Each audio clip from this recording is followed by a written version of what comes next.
Nataka niwaulize ya kwamba tushirikiane, kanisa na washikadau wengine wote, tufanye kazi pamoja na serikali kuhakikisha kwamba tunawasaidia vijana wetu na Wakenya ili tuondokewe na changamoto hilo la mambo ya madawa ya kulevya na mambo yale mengine ya unywaji wa pombe.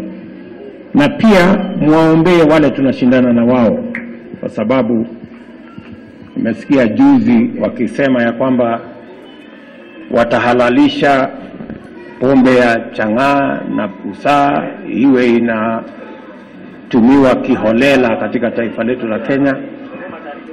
Na mimi nasema ya kwamba tafadhali muwaombee, wajue ya kwamba tayari tuko na shida kubwa ya unywaji wa pombe na madawa ya kulevya. Tukiongezea juu yake sasa ati chang'aa na busaa na mambo haya, Kenya hii itaharibika.